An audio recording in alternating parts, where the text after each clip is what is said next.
दोस्तों, मेरे घर में एक नया नौकर आया था। उसका नाम किशन था।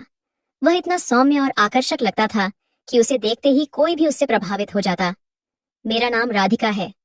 मेरी शादी लगभग 6 साल पहले सूरज नाम के एक साधारण मगर बेहद किफायती शख्स से हुई थी। सूरज दिल से अच्छे थे, लेकिन रुपये पैसे के मामले में बहुत सावधान रहते थे, या कहें कि कभी कभी जरूरत से ज्यादा कंजूस हो जाते थे। एक दिन सूरज घर पर एक लड़के को लेकर आए। उसकी उम्र करीब 18 साल की होगी। उन्होंने कहा, यह लड़का बेसहारा है, अब हमारे घर में रहेगा और सारे काम करेगा। इसे वेतन की जरूरत नहीं, बस दिन में 2 बार खाना मिल जाए, यही काफी है। मैंने हैरानी से सूरज से पूछा, ये तुम्हें कहाँ से मिला?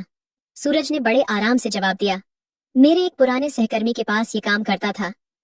अब वो सिंगापुर चला गया और जाते वक्त उसने ये लड़का मुझे सौंप दिया। उसने बताया कि ये बहुत शांत और मेहनती है, बस इसे एक कोने में जगह दे दो, कोई दिक्कत नहीं होगी। ये घर का सारा काम कर लेगा। वैसे भी हमारे घर में सिर्फ 2 कमरे थे, एक हमारा बेडरूम और दूसरा बैठक खाना। सूरज ने आगे कहा, इसे बरामदे में एक चारपाई दे देंगे, वो वहां सो लेगा। मैंने थोड़ा हिचकते हुए उनकी बात मान ली। अगले दिन सुबह से ही किशन ने घर के सारे काम अपने हाथ में ले लिए। बिना कुछ कहे वह बर्तन साफ करता, फर्श साफ करता और फिर चुपचाप एक तरफ बैठ जाता। लेकिन उसकी आंखों में एक गहरापन था, एक अनोखी शांति थी, और कुछ ऐसा भी जो उस वक्त मेरी समझ से बाहर था। धीरे धीरे मुझे एहसास होने लगा कि किशन कोई आम लड़का नहीं है। उसके व्यवहार में कुछ अजीब था, जैसे वो हमारे बारे में पहले से सब जानता हो, या शायद रात को सोता ही न हो। एक दिन घर की सफाई करने के बाद वो एक कोने में बैठा था। मैंने उसके लिए कुछ खाने को बनाया और उसे दिया। उसने चुपचाप ले लिया और खा लिया। फिर मैंने पूछा, तू कुछ बोलता क्यों नहीं? उसने जवाब दिया, मैं आपसे क्या कहूं मालकिन। मैंने उससे पूछा, तेरा कोई परिवार नहीं है क्या? उसने कहा, मुझे कुछ पता नहीं। जब मुझे होश आया, मैं एक अनाथालय में था। फिर जब मैं 5 साल का था, एक शख्स मुझे वहां से ले गया। उसने कहा था कि उसके घर में कोई संतान नहीं है और वो मुझे अपनाना चाहता है। उसने वादा किया था कि मुझे अच्छे स्कूल में पढ़ाएगा, लेकिन उसने मुझे छोटी उम्र से ही काम में झोंक दिया। सामान उठाना, घर संभालना, मेहमानों की सेवा करना, यही मेरा जीवन बन गया। फिर जब वो शख्स गुजर गया तो उसकी बहन ने मुझे घर से बाहर कर दिया। इसके बाद मैं जहां तहां काम करने लगा। जिसने भी मुझे रखा, उसने 2 वक्त की रोटी के बदले मुझसे सारा काम करवाया।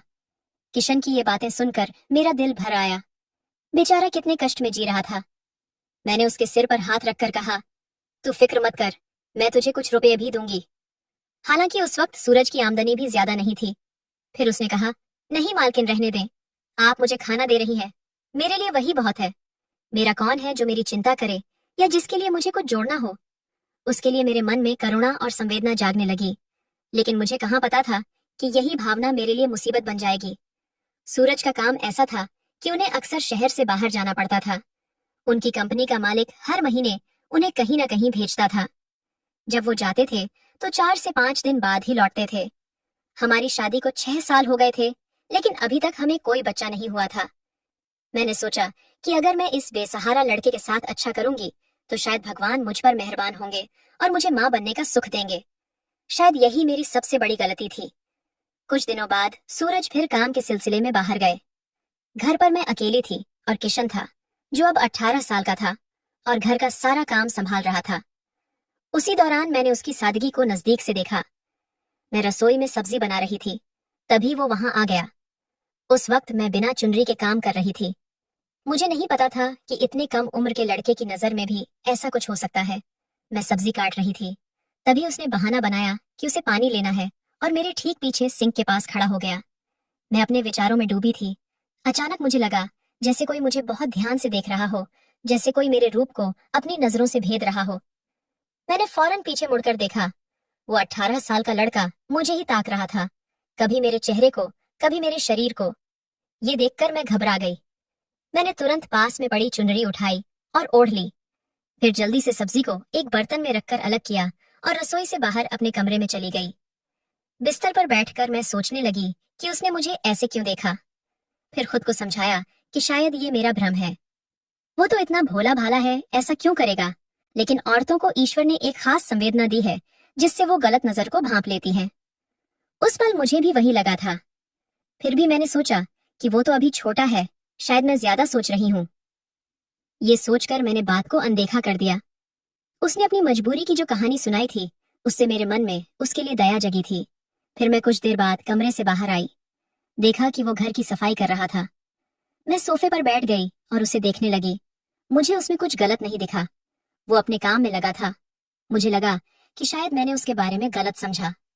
रात को भोजन के बाद उसने कहा, मालकिन बाहर बहुत सर्दी हो गई है, अगर आपको बुरा न लगे तो क्या मैं अंदर सो जाऊं?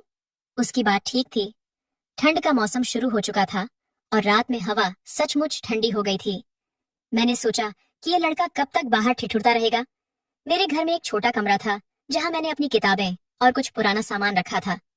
वो कमरा तंग था, लेकिन वहां ढेर सारी चीजें थीं। मैंने कहा, ठीक है, तू उस कमरे में सो जाना। वहां मेरी चीजों को थोड़ा इधर उधर करके जगह बना ले। उसने कहा, मालकिन, अगर आपको तकलीफ न हो तो क्या मैं आपके कमरे में सो सकता हूँ? ये सुनकर मैं चौंकी। फिर उसने कहा, मालकिन, मैं फर्श पर ही बिछौना डालकर सो जाऊंगा। बाहर बहुत ठंड है और मेरे पास गर्म कपड़े भी नहीं हैं। मैंने थोड़ा सोचा और उसे अपने कमरे में सोने की अनुमति दे दी। उसके चेहरे पर एक अजीब खुशी नजर आई, जैसे उसे कोई बड़ा खजाना मिल गया हो। उसने फौरन अपना बिछौना उठाया और मेरे कमरे के फर्श पर बिछाकर सो गया। उसे अंधेरे में सोने की आदत थी, तो उसने लाइट बंद कर दी। फिर मैं भी धीरे धीरे नींद में चली गई। इसके बाद मुझे कुछ याद नहीं। सुबह जब आंख खुली तो मेरा सिर भारी लग रहा था। शायद मैं ज्यादा सो गई थी। घड़ी देखी तो सुबह के 6:30 थे। मैं आमतौर पर इतने ही बजे उठती थी, लेकिन आज नींद बहुत गहरी लग रही थी। जब मैं उठी तो बाथरूम से पानी की आवाज आई।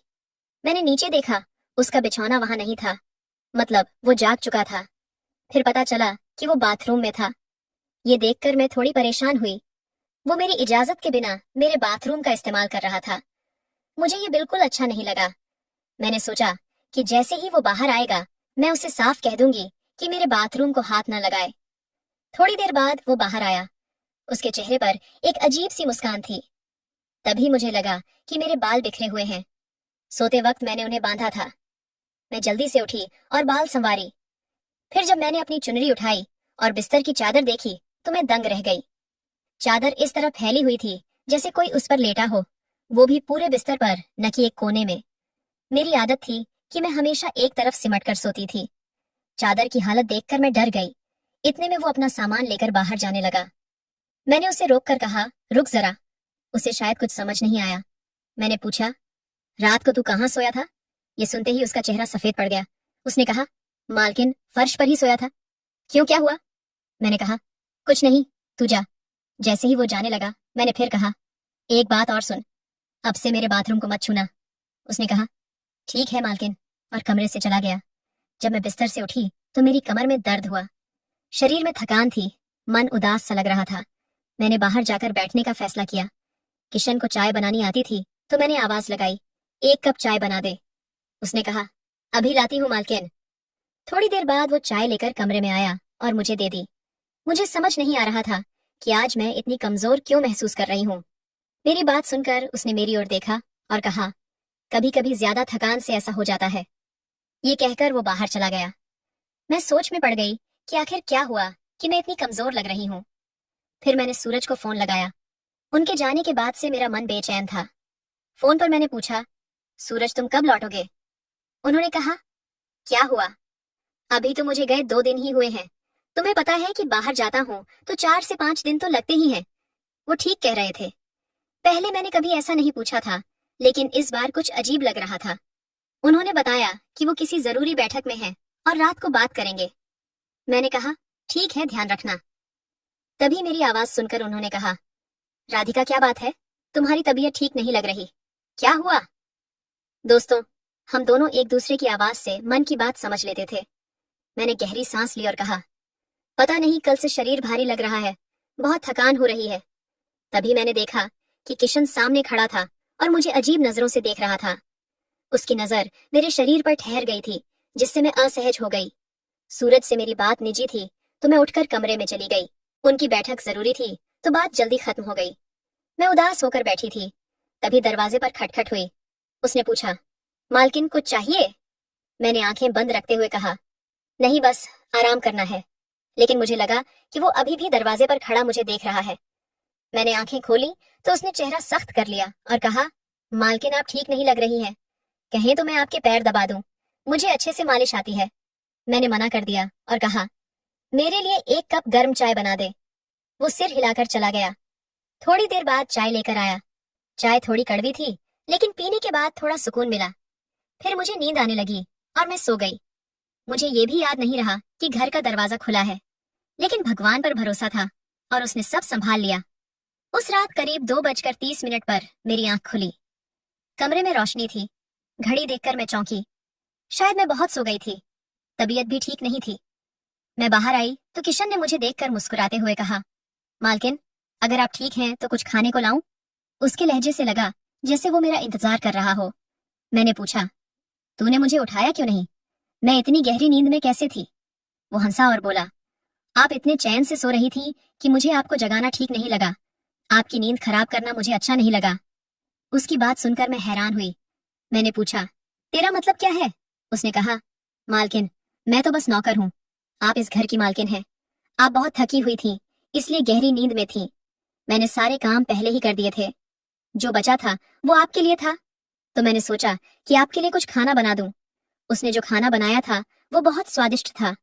मैं आराम से खा रही थी। तभी देखा कि वो दूर खड़ा मुझे देख रहा था। मैंने उसे पास की कुर्सी पर बैठने को कहा। उसी वक्त सूरज का फोन आया और मैं कमरे में चली गई। मैं 1 घंटे तक सूरज से बात करती रही। कमरे का दरवाजा बंद था और वो बाहर था। 1 घंटे बाद दरवाजे पर जोर से खटखट हुई। वो चिल्लाया, कब तक अपने पति से बात करेंगी? मुझे नींद आ रही है। उसकी आवाज इतनी तेज थी कि सूरज ने भी सुन ली होगी। फोन पर सन्नाटा छा गया। सूरज ने हैरानी से पूछा, ये किसके सोने की बात कर रही हो? मैंने कहा, हमारा नौकर किशन है। बाहर बहुत ठंड है। 2 दिन से सर्दी बढ़ गई है, इसलिए मैंने उसे अंदर रहने दिया। कल रात वो मेरे कमरे में कोने में सोया था। सूरज कुछ देर चुप रहे, फिर सख्त लहजे में बोले, इसे ज्यादा शह देने की जरूरत नहीं। इसे बाहर बरामदे में सोने को कहो। अभी इतनी ठंड नहीं है। वैसे भी एक खाली कमरा है, जरूरत पड़े तो वहां बिछौना डाल दे। मैं उनकी बात समझ गई। बाहर आकर मैंने किशन से कहा, अब तू उस किताबों वाले कमरे में सो जा। मैं तुझे अपने कमरे में नहीं रख सकती। उसने गहरी सांस ली और बोला, ठीक है। मैं आपको मालकिन मानता हूँ, लेकिन आपको मेरा भी थोड़ा ख्याल रखना चाहिए था। उसकी आंखों में आंसू थे। मुझे शर्मिंदगी हुई। इतना मासूम लड़का, मैं इसे कैसे कुछ कहूँ? लेकिन सूरज का हुक्म था और उनकी गैर मौजूदगी में उसे मानना मेरा कर्तव्य था। मैंने कहा, कोई बात नहीं, तू बरामदे में सो जा और सुबह का खाना मैं खुद बना लूंगी। ये कहकर मैं कमरे में चली गई। हैरानी की बात यह थी कि इतना कुछ कहने के बाद भी जब मैं बिस्तर पर बैठकर एक पत्रिका पढ़ने लगी तो मुझे फिर नींद आ गई। रात का वक्त क्या था मुझे पता ही नहीं चला। जब आंख खुली तो लगा जैसे सूरज पास हो, लेकिन जो नजारा देखा वो चौंकाने वाला था। किसी के हल्के कदमों की आहट के साथ एक साया कमरे से बाहर जा रहा था। मेरे होश उड़ गए। मैं कांपने लगी। मुझे लगा कि मेरे साथ कुछ गलत हुआ है। मेरा शरीर दर्द से चूर था। मैं फौरन बाथरूम की ओर भागी। तब मुझे यकीन हो गया कि वो 18 साल का नौकर मुझ पर हावी होने की कोशिश कर चुका था। उसने मेरे साथ गलत किया और मुझे कमरे में बंद कर दिया। उसके बाद मुझे नींद नहीं आई। मैं पागलों की तरह सोच रही थी कि इतना छोटा लड़का ऐसा कैसे कर सकता है। मैंने ये कैसे होने दिया? और सबसे बड़ा सवाल, सूरज अभी तक क्यों नहीं आए? अगली सुबह जब मैं कमरे से बाहर आई तो किशन बरामदे में सो रहा था। मैं उसके पास गई तो उसने मुझे अजीब नजरों से देखा, जैसे सब समझ गया हो। मैंने उसकी परवाह नहीं की और घर के सारे काम खुद करने लगी। अब मुझे समझ आ गया था कि वो उम्र में छोटा हो सकता है, लेकिन उसकी नजरें और हरकतें किसी शिकारी जैसी थीं। मैंने ठान लिया कि उसे अपने कमरे के पास भी नहीं आने दूंगी। मुझे शक था कि वो मुझे कोई नशीली चीज देता था जिससे मुझे होश नहीं रहता था। अब मैं सावधान थी। एक रात उसने कहा, मालकिन, मच्छरों का धुआं दे दें, मैं कमरे में कर दूं। मैंने सोचकर मना कर दिया और कहा, नहीं, मैं खुद कर लूंगी। वो चुपचाप चला गया। उस रात मैंने जानबूझकर धुआं नहीं किया क्योंकि सूरज आने वाले थे। मैं बिस्तर पर लेटकर सोने का नाटक करने लगी। थोड़ी देर बाद दरवाजा धीरे से खुला। कोई अंदर आया और फुसफुसाया, मालकिन जाग रही है या सो गई? मैं आपके साथ वक्त बिताने आया हूँ। उसे लगा कि मैं सो रही हूँ। तभी वो अपनी असली शक्ल में आ गया। मुझे लगा जैसे कोई मेरे वजूद को छू रहा हो। उसी पल दरवाजा जोर से खुला और सूरज अंदर आ गए। किशन अपने कपड़े उतार चुका था। सूरज को देखकर वो घबरा गया। मैं भी उठ बैठी। सूरज मुझे देखकर हैरान रह गए। मैंने उस वक्त सब कुछ बता दिया। मैं उन औरतों में से नहीं थी जो चुप रहकर खुद को नुकसान पहुंचाती हैं। सूरज ने फौरन उसकी गर्दन पकड़ी और उसे दीवार से दे मारा। जब वो हमारे घर आया था तो हमने दया करके उसे जगह दी थी, लेकिन उसने उसी थाली में सुराख कर दिया जिसमें वो खा रहा था। पहले तो उसने कुछ नहीं कहा, लेकिन जब सूरज ने उसे मारा तो वो रोने लगा और जो बताया वो हमारी सोच से परे था। उसने कहा कि जब वो 5 साल का था तो एक शख्स उसे अनाथालय से ले गया। उसने उसे नौकर बना दिया और गलत व्यवहार शुरू कर दिया। वो उसे गलत तरीके से छूता था, उसकी भावनाओं को कुचलता था और गंदे काम करवाता था। वो उसे डराता भी था कि अगर उसने कुछ कहा तो अंजाम बुरा होगा। उसने कहा कि शायद इसी वजह से वो वक्त से पहले बड़ा हो गया। उस शख्स ने उसके साथ वो सब किया जो पति पत्नी के बीच होता है। फिर जब वो तंग आ गया तो उसने दूसरा नौकर रख लिया और उसे निकाल दिया। फिर वो इधर उधर भटकता रहा। हमारे घर आया और मुझे देखकर उसे अजीब लगाव हो गया। मेरे व्यवहार को उसने गलत समझ लिया, शायद इसलिए उसने ऐसा किया। उसने बताया कि वो मेरे लिए चाय या खाने में नशीली चीज मिलाता था जिससे मैं सो जाती थी। फिर वो कमरे में आता था और मेरे साथ गलत करता था। उसे इससे सुकून मिलता था। उसने कहा कि उसे मेरे शरीर से बहुत मोह हो गया था। जब वो रोते हुए ये सब सूरज को बता रहा था तो सूरज ने फिर उसे पीटा।